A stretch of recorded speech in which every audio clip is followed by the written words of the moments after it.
Welcome, everyone.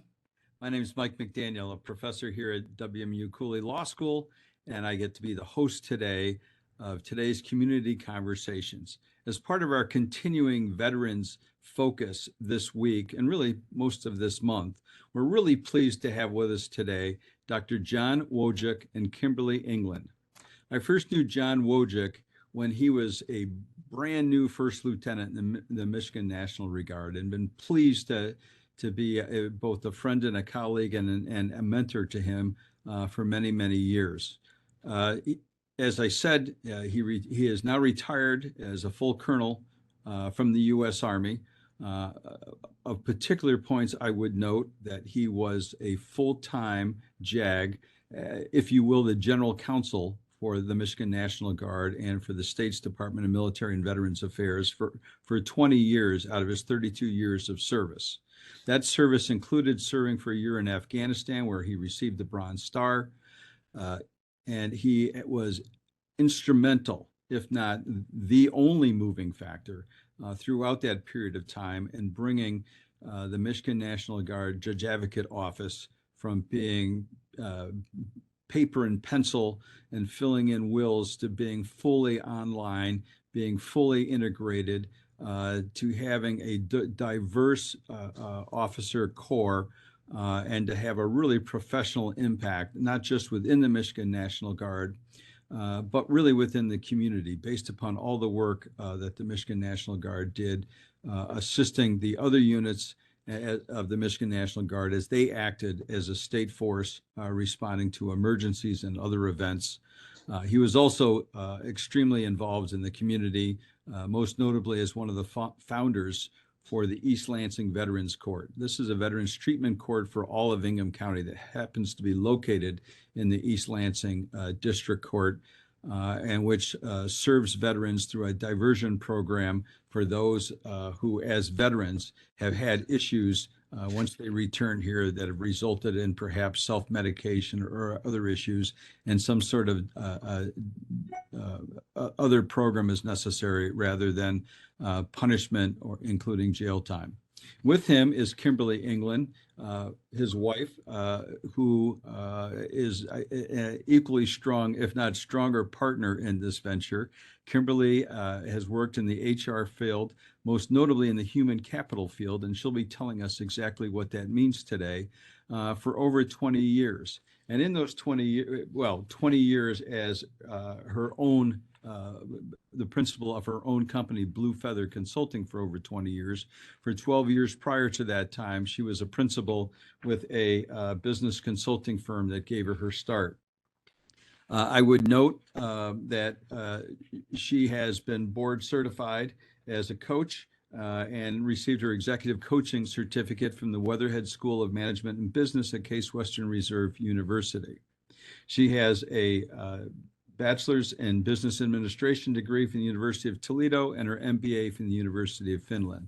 I would note that Dr. Wojcik, as I said at the outset, not only has a doctorate in business administration, but he has a master's in strategic studies from the Army War College. And of course, most notably, he is an alumni of our institution, receiving his JD degree here at the Thomas M. Cooley Law School.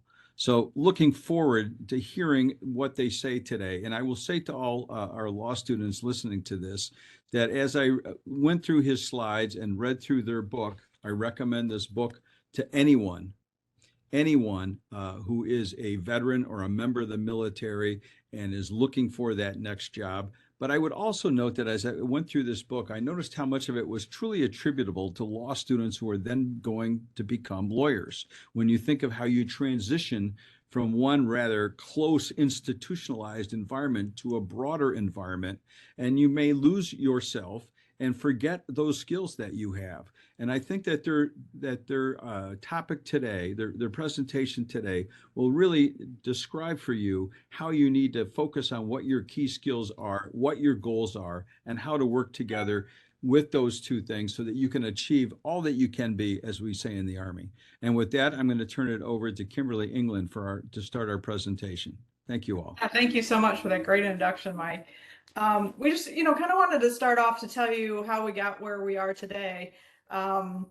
certainly what we were looking to combine and we were excited to combine was an amazing military career with, a career in human resources consulting. So I had the background in HR, so I understood the business side and what HR struggles with. And John had the background in this transition space. And we spent 2 years researching these challenges that military people face when they transition to the civilian world, and developed a doctoral dissertation from that.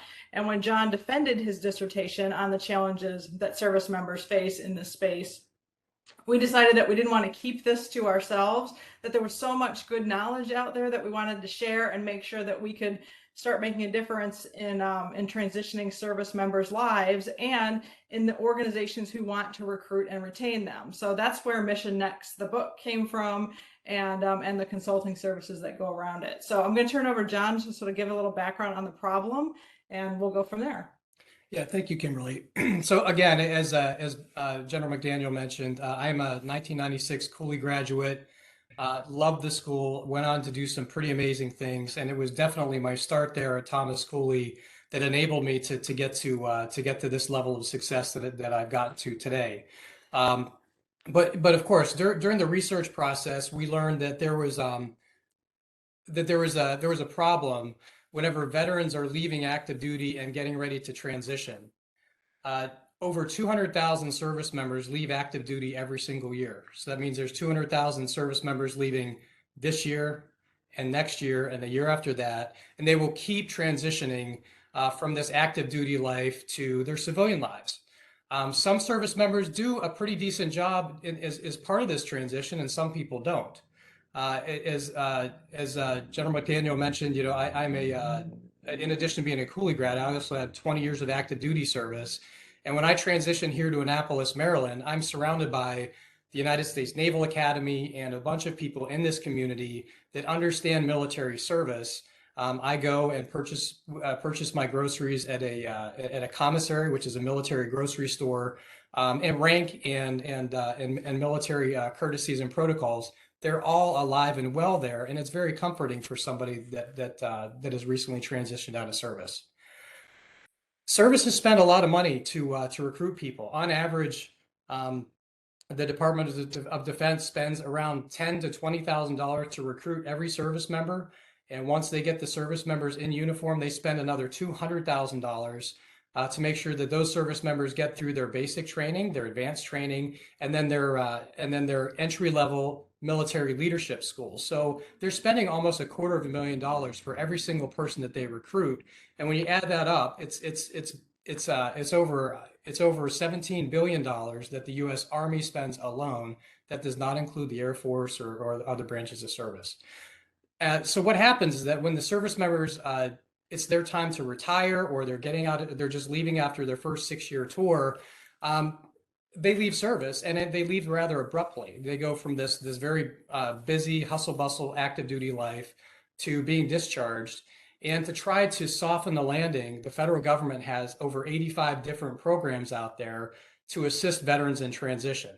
And what we learned through our research is that when you have 85 programs out there to help veterans transition, it means that they're not really working all that well. And in fact, the Government Accountability Office did a research study several years ago and found that most of those programs are marginally effective at best. And then we get to the point of HR leaders say they want to hire these veterans, right? And 65% of these veterans leave after their first 24 years in service. So you take 200,000 people that leave every single year. HR leaders try really hard to recruit these veterans, bring them on their teams, only to have 65% of those veterans leave within the first 24 months. The Society for Human Resource Management says that number in the civilian world is a little bit closer to 19%. So when you compare 19% to 65%, you can see there's a pretty significant problem here.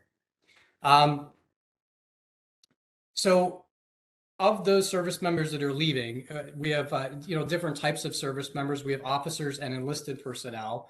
Officers have to have a 4-year college degree and tend to do supervisory jobs that are supervisory in nature. Enlisted personnel are not required to have a degree, but some do. And they do more technical, they're more of the technical subject matter experts. They're the trainers of the organization. And what we found through our research is that enlisted people, most enlisted people leave during the first year. 48% of those who leave in the first year. And the remainder of those service members who leave that are enlisted will leave in year 2. Officers are a little different. They tend to stay a little bit longer. And we can see the percentages of 26% for year 1 where officers leave as compared to 26% for year 2. And we're going to talk a little bit about why we think that is. So a staggering difference here, right, between how HR leaders really, they say that they want to hire veterans. And the reason that they want to hire veterans is that they see veterans as having a sense of duty, commitment, dedication. They want to work towards a common goal. And when they end up on your leadership team, they tend to work very, very hard.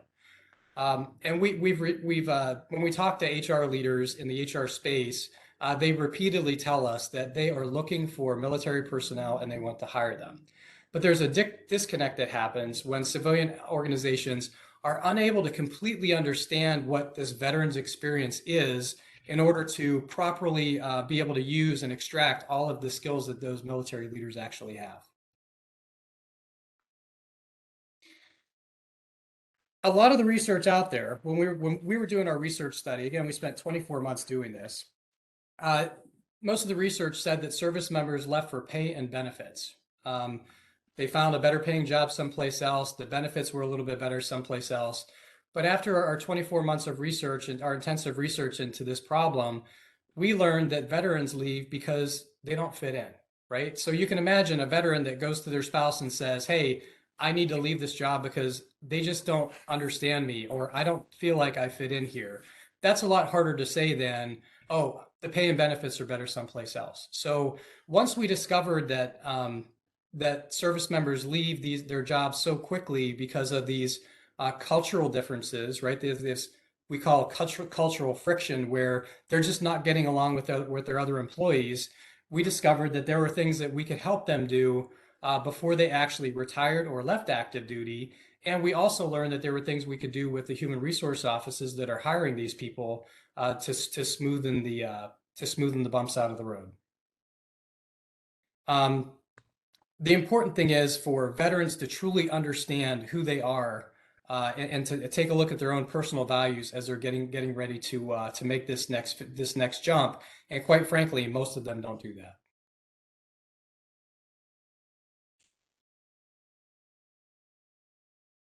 Okay, so we were talking a little bit about the difference between officers and enlisted personnel. Enlisted personnel make up around 80% of the United States military. They have a high school diploma and they do administrative type jobs. Commissioned officers, again, 4-year college degree. 41% of those officers will actually have a master's degree or higher. And we also want to point out that when you hire military officers in particular, they get a lot of advanced leadership training that is typically not seen in smaller size organizations. The officers, they're going to be doing jobs that mirror those of junior level and senior level managers and executives. And as we can see here, when we take a look at the commissioned officers in the United States, this in particular, this is for the U.S. Army. We can see the percentages here. So if you have a colonel, right, which is one rank below general officer, they only represent 0.8% of the officer population. Whereas if you have a Army captain, they represent 5.7% of the population.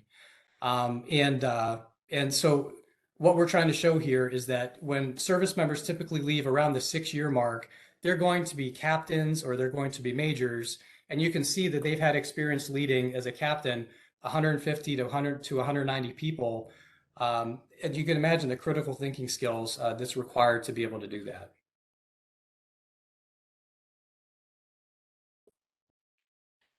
So we have a couple, points about why hire veterans. And certainly, one of the main ones is that they're quick learners, right? That members of the military are often challenged with learning these new skills, and they can do it in a way that outpaces civilian organizations. And if you just think about it for a second, many of them have to do it in pretty high intensity situations.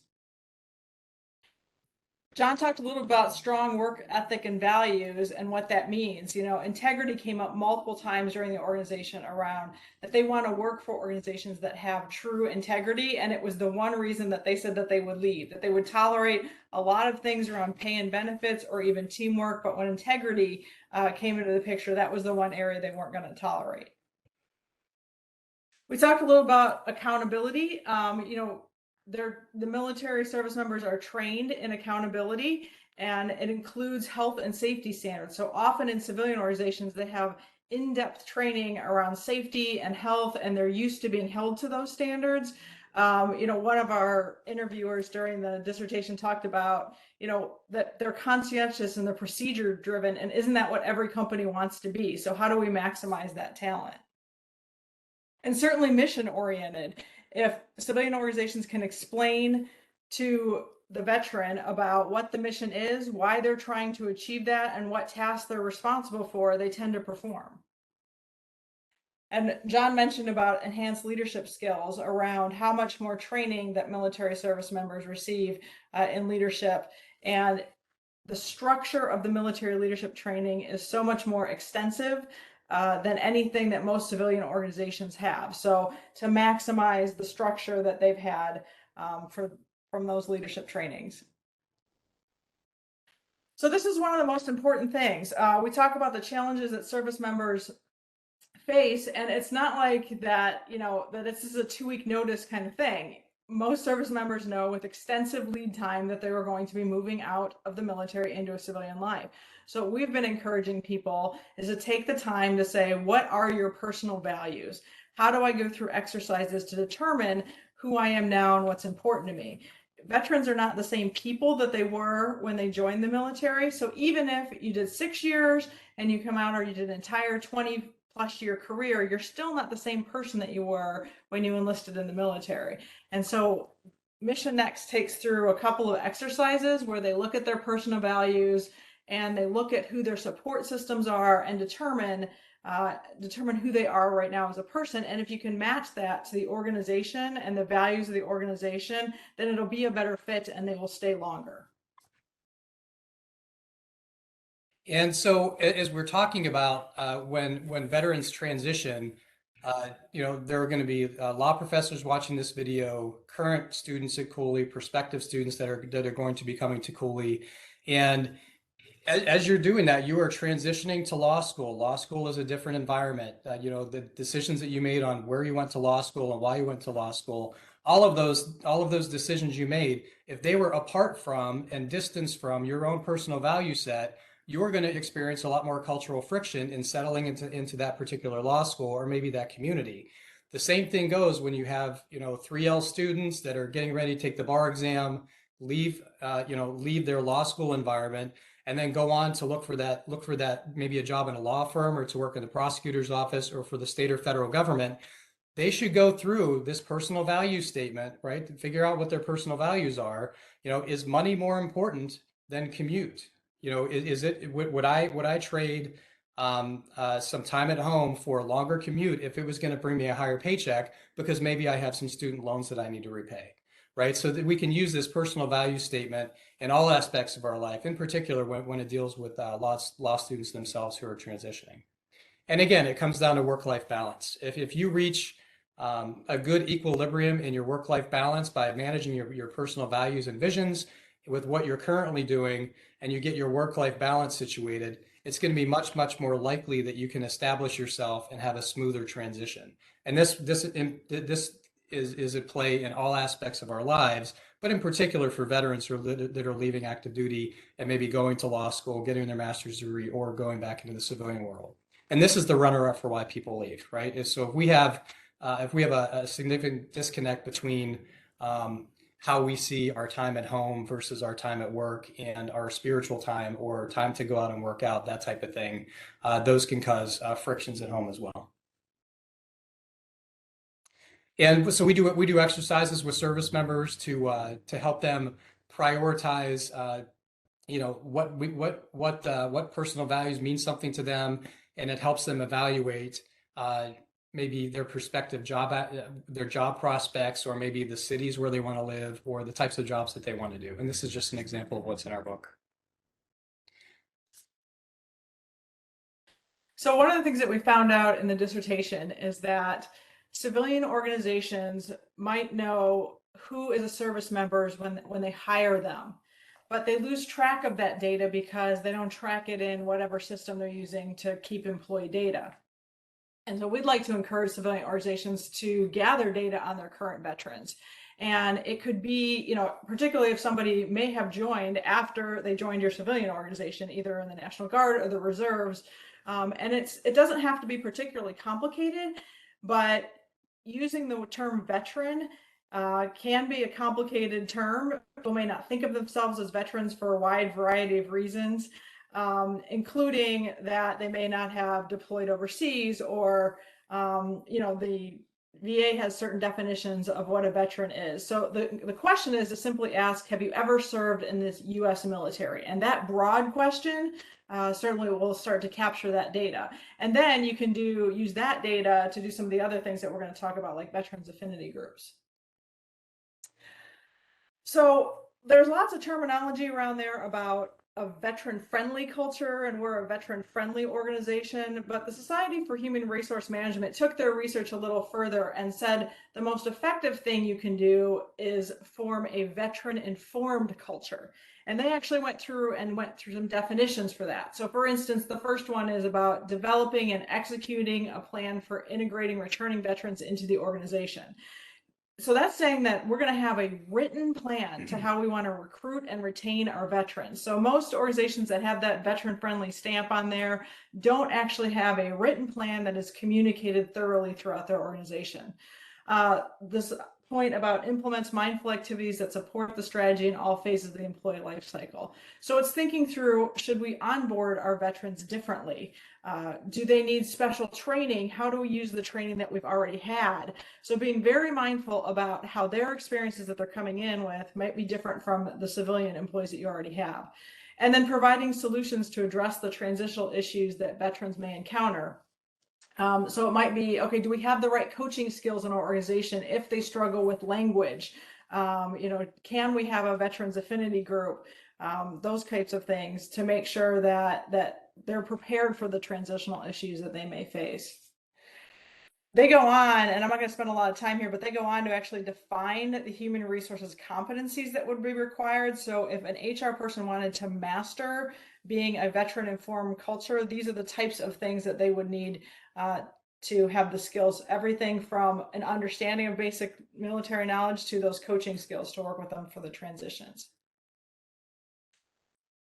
Language. Yeah, so we talk about cultural friction. One of the things that we learned was that there is a language barrier when service members leave active duty and jump into their first civilian jobs. And what we want people what we want service members to start thinking is, you're leaving your environment where brevity is super important, right? People on active duty, they have short periods of time. They have a lot of things they need to get done, and they are very, very brief and very, very assertive. And sometimes that comes off in an email, right? During our research, one of the people we talked to said that he just got out of the HR office, and I was like, why did that happen? And he said, well, it was Memorial Day weekend, and I was working with somebody one of my subordinates, and she was late on a project, and I asked her, where are you with this project? And I said, well, why'd you get called to HR? And he said, well, I didn't ask her about what she did over the Memorial Day weekend. I just jumped right into work. And I laughed, and I said, well, that's all part of culture and cultural friction. So when we talk about language, learning this new civilian language, it also includes, what are the social rules, right? Even with something as simple as sending an email. Yes, it should be a full sentence. Yes, you should spell check it, right? Yes, this is a formal method of communication, and it's not the same shortened type of communications that you had when you're on active duty. And so we did a presentation for Rotary a couple weeks ago, and I mentioned that one of our respondents for the dissertation interviews had sent somebody out an email saying, hey, the meeting's going to be at 1400, and 15 people emailed him back and said, dude, I don't know what 1400 is. Don't make me do math. And then somebody else said, yeah, do I subtract the 12 or add the 12, right? So, anytime you have a service member that is involved in regular daily communications with other people in their civilian work teams, the language really does play a significant role. And so I mentioned it before around creating a veteran-informed culture, but one of the things that we learned in the dissertation is the key to success. All the people who successfully transitioned in the research study, meaning that they did not turn over within that 24-month period, every one of their organizations had a veterans affinity group. And this is a group that is able to build strong connections and give veterans a place to share some common experiences. So we encourage those groups certainly to be formed and to have a formal charter around them so that the organization knows what the purpose is and what types of activities they will be doing. But certainly it gives the veterans a way to share experiences, to talk about challenges, and to even create mentoring relationships within that group for people who have been there longer in the organization. So, final thoughts. So, our research showed that there was a disconnect between what HR leaders wanted to happen and what veterans within their organizations saw was happening. And this happened because there's a cultural divide, there's cultural friction, there's a language issue. One of the solutions is to build a veterans-informed culture. And Kimberlie talked about the Society for Human Resource Management. They have some ideas on what you need to be able to create and embrace and continue a veteran-informed culture. But it takes time, right? If HR leaders and school administrators and coworkers and other law students, if they don't take the time to understand the military language, to try to understand the culture a little bit better, there can be some cultural frictions that can kind of slow things down and impede the ability to effectively communicate back and forth between your law students, the other students, your professors. And then once the law students graduate and they go on to get their first civilian jobs, right? There's language and culture and all those things that come into play there too. So those are our final thoughts. Thank you for your time today. So I have a couple of questions for you. I think first and foremost, to build off what you just said, John, what about in your book, in Mission Next, you've got sort of a list of, you've got a couple of worksheets, including one sort of on, personal values. Can you just sort of take that and apply it to law student looking for their first job, whether it's a law firm, government agency, how that could possibly be applicable for a brand new lawyer or a recent graduate of a law school? Yeah, it is a key item. And one thing we learned through our research is that the veterans that didn't stop to do this step, they ended up jumping out and they got the same type of job they had when they were on active duty and they weren't happy. So for the law students that are getting ready to graduate, this is very few chances in your life do you have the time to actually sit down and say, I can change the entire trajectory of my life in the next 4 or 5 weeks, right? What type of job am I going to look for? What type of pay and benefits do I want? Where do I want to live, right? So now you can pick up and go. Where are you going to take the bar exam? So in our book, we would give prospective transitioning people the ability to spend some time, work through the exercises, and define what are your core values. Where does money play a role, right? Because some law students have debt, some have significant debt. There's going to be a student loan repayment on the other end of that. That might mean that, they're going to have to evaluate the difference between, can I handle this public service job that pays $50,000 a year as a deputy city attorney, or do I need to start looking for something a little bit more firm and maybe get a GS-13 position with the federal government as a contracting attorney? And I think one of the important points about doing the exercise is that the values exercise ends up narrowing it down to 5 of your top values. And what you'll learn is that you may not be able to fulfill all 5 of those with a career. You may have to have some other things in your life that would fulfill those. And, and so if you're looking for a job, maybe that job meets 3 or 4 of the values, but not the 5th one that's still important to you. So as an example, maybe creativity's in there. And in your first career, you're not going to get creativity, but you could volunteer at the local theater and have that element into your life. And that's sort of what makes a complete full package. So I think it's so important to go through the exercise because you might not get it all, in a job. If I can ask a question on the other end, getting back to your book, I thought one of the most important but perhaps subtle lessons in the book was for the veteran with the first position in the civilian world, and he goes to an employer. He's working for a company who has veterans, but they don't yet have a veteran focus. And it's the idea that the veteran himself can create the affinity group. Could you speak a little bit more about that, please? Sure. I mean, an affinity group is one of the easiest things to create in an organization because it's not particularly costly. Um, it's time and it's energy, but there aren't a lot of immediate expenses that would go with it. So one of the things that we want to talk about in Mission Next is if there isn't one at the organization. And again, our research showed that this particular tool is one of the most effective things that a civilian organization can do to retain veterans. So clearly the affinity groups are important and valuable. Is that somebody who had a passion for it could create this with an organization. So we wanted to provide the veteran with the right tools. And so there are samples in there of, okay, this is what a charter would look like. These are the types of activities you can do, tons of lists of, because they just don't know where to get started.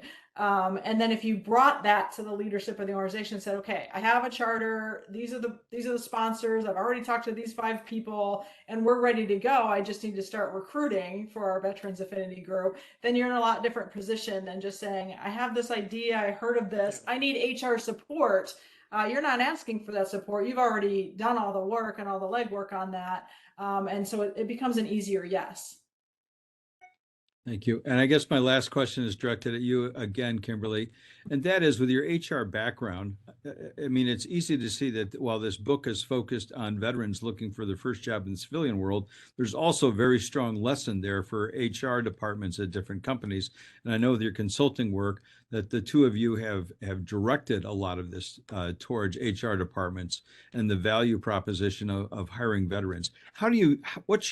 What's that opening hook look like? What's that bumper sticker, that elevator speech when you're saying to an HR department, when you're saying to a company, here's how you ignore that stereotype of a veteran, and how do you get them to understand exactly why they should look a little deeper? Well, I think it comes down to helping civilian organizations understand what a veteran brings to the organization. So we've done a couple of speeches and, for HR groups around why would you even hire a veteran, right? So they don't understand the training that they've been through, the leadership experiences they've had, their ability to be quick learners because they've rotated through all of these roles. All of those are huge assets to civilian organizations, but they don't understand because the resume isn't clear in those areas what that means. So the more that we can help civilian organizations understand and become a veteran informed culture, which means understanding the military experience, the better they'll be able to just maximize the skills that a veteran brings and then retain them into the organizations, because you can usually get them there that the organization recruits, but then they don't know what to do with that veteran once he or she gets in the door. That's great. Well, thank you both. This has been a great presentation, and I know that not just our student veterans and military members, but all those watching this, including not just our students, but our faculty, our own HR department, and many others will have a lot to learn from this. I just want to plug the book. I've been through the book. It's an easy read. It's also a workbook for all of you who are out there. If you are transitioning from one position to another, especially if it's something as large as from law school to becoming a lawyer, or from being a member of the military to now having a job in the civilian world, which is where it's focused, there is a lot of exercises in the book to get you thinking exactly about what you really want to do, as opposed to just saying, oh, here's a job, I'll go apply for this, without doing that research first as to who you are. So any last words, John, Kimberlie? Yeah, again, it all comes from a place of building a common understanding for service members that are getting ready to transition, so they understand there will be some bumps in the road. There are things that you can do to prepare, and as long as you are honest with yourself and you do some self-reflection, to be able to take steps to immerse yourself in the new culture. One of the people that we talked to said, you can't walk around with your rank in your back pocket anymore, right? That doesn't mean anything. So what is it about you that you can use in your community and in your classroom and as you move on to your law firm? And on the other hand, as you know, these young law students are going to be lawyers someday and shareholders someday. They're going to own and run and manage law firms. And don't forget this experience, right? We would encourage you not to forget, what was it like when you went through that transition to your first job at a law firm or with the state or local government? And what can you do to make yourself a better leader, right? By understanding the people that are working with you. And you can do that by understanding and embracing the cultures of those people that are working with you. All right. Thank you both very much. Thank you for your time. Thank you.